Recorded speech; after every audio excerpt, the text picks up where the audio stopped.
Hi everyone, this is Dave and welcome to the latest Q&A session. Now for those of you who are unfamiliar with this type of video, this is where I answer your questions that you've left me in the comment section. Now if you're new to the channel as well, please do subscribe. I publish a new tech video pretty much every single day. And if you like what you're seeing, please do hit that like button because I really do appreciate it. Now before I answer the questions today, I've got a product sitting up here I want to take a little look at. A big shout out must go to Park Cameras. I'll leave a link to their website in the video description area. They are a fantastic company and I really do trust them with pretty much all of my photography and video related purchases. And I'm very excited because this looks so new, it's still got the tag on. This is the Sony RX100 Mark V. And this little compact camera actually captures 4K video, slow motion HD video as well, and I'm going to be using this and testing it over on my Geek Vlogs channel, so please do check that out. And I'm just super excited about what this is going to be capable of. I have made a little addition to the camera already. This is the official sort of Sony grip. I'd had it for a previous RX100 and I bought some double-sided sticky tape, some really strong sticky tape to adhere this to the front of the camera. It just gives you something extra to grip onto. So keep an eye out for the tests of that camera on the Geek Vlogs channel. So let's get to the questions. The first question actually came from quite a few people. Actually, the first person to ask it was, if I go all the way down to the bottom here, was Jamie Reed. And he asks, any reason why there's not an Android app? Now what Jamie's referring to is in the previous video where I asked you to leave me some questions, I actually gave you a sort of sneak peek and a look at my new Geekanoids app, which is available for iOS. Now it is only available for iOS, so you can only use it on Apple products. And the reason I haven't got an Android app is because it takes development time and money to do so, and I haven't got the money available to invest in an Android app. If I could find a solution that was cost effective and still gave the type of quality that I want for the application, then of course I'll develop an Android app in the future.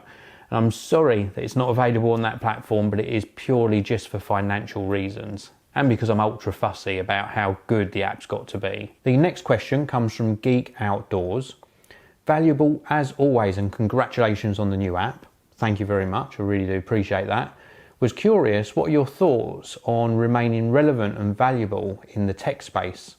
So you're referring to remaining relevant on YouTube, I assume. And I think the real key to it is being passionate about what you're making videos about. I've remained passionate about technology and I get very excited when there's new releases. A good sort of example of that is the new MacBook Pros. And I was just so excited to unbox the new MacBook Pro and experience the touch bar. It's also slightly smaller and thinner, and the power is amazing in the new MacBooks. And I think it's that passion that I've got for technology that keeps me relevant and can keep you relevant if you're making tech related videos. I don't think it works for you if you're making videos purely for the sake of making videos. You have to have something that's interesting to talk about, and you have to have an opinion that's relevant in today's marketplace. There's no point in talking about technology that's 10, 20, 30 years old. People are searching for new technology videos. So I think you just have to really keep clued up on what's being released and take a very passionate interest in that particular sector that you're creating content about. Great question though, really do appreciate it. Next question comes from Mitchell McClendon. How do you feel about the touch bar in the new MacBook Pro? Are you okay with the pricing of the new MacBook Pro? Well, we've got two great questions there. First of all, let's talk about the pricing. Yes, we did see price increases with the new MacBook Pros that were recently released. In the UK, we seem to have got hit with a bit of a higher price hike. Don't forget, in the UK, we've also got 20% value added tax. I don't see where the value comes in, but that is a thing. So we've got 20% on top. But pretty much across the board, people were surprised at the prices in every country. And in an ideal world, they would be cheaper. Of course they would.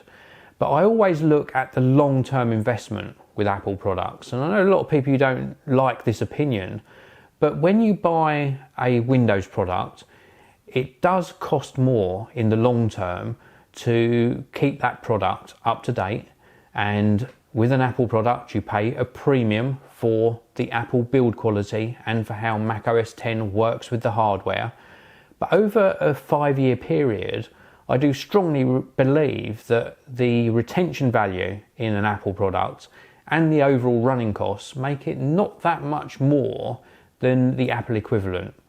I know you can get much more powerful Windows-based PCs, but it's just my chosen platform, and I believe it represents great value for money. Now, the touch bar is a little bit gimmicky, admittedly. I've had the MacBook Pro for about 2 weeks now, and I haven't really used the touch bar a great deal. Of course, for turning up the volume, skipping through videos, brightness up and down. When I'm typing, I still haven't trained myself to look at the word suggestions and tap on them. When I'm video editing, it's not really usable in Final Cut Pro 10 for me. Maybe for you it is.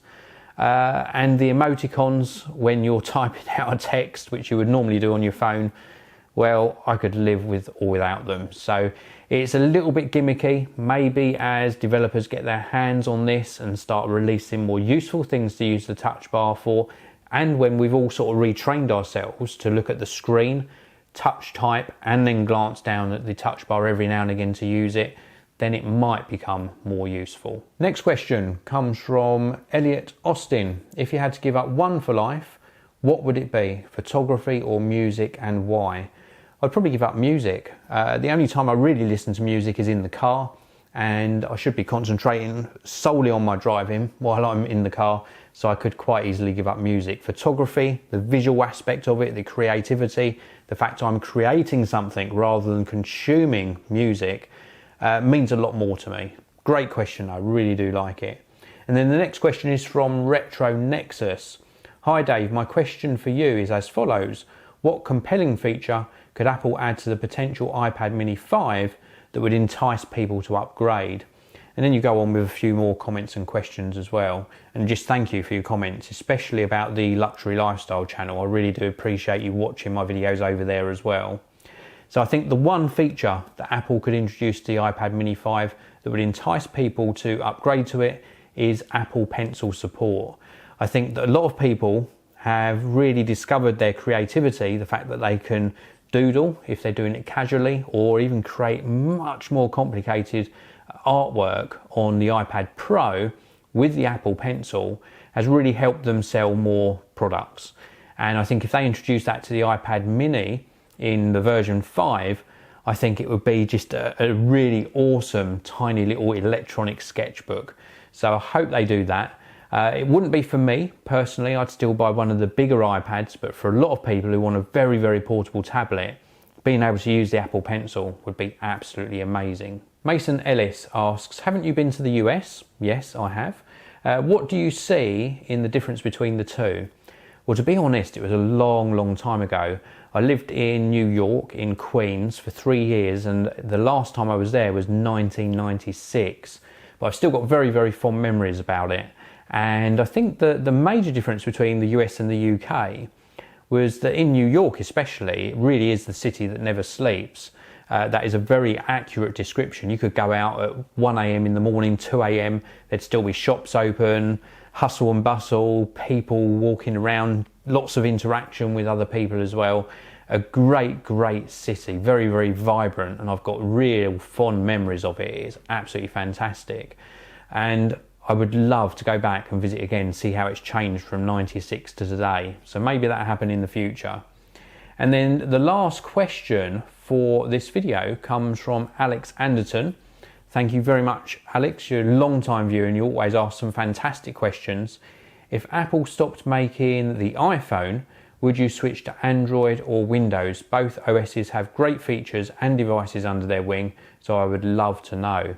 It's going to be a very, very short answer, and I find this a real easy one. I love Windows OS or Windows Phone OS, but there's hardly any apps. There's a real lack of development on the operating system. and that really does kill it for me. So if I had to switch from iOS to either Windows or Android, it would 100% be Google Android. So anyway, that's it for this video. Thank you very much for all your questions. Please do keep an eye out on the channel and of course on my Twitter. Every so often I post a tweet or a video asking for you to leave new questions for the next Q&A video, so please do keep an eye out for that. Thanks very much for watching. Have a fantastic day wherever you are, and I'll see you again in another video very soon.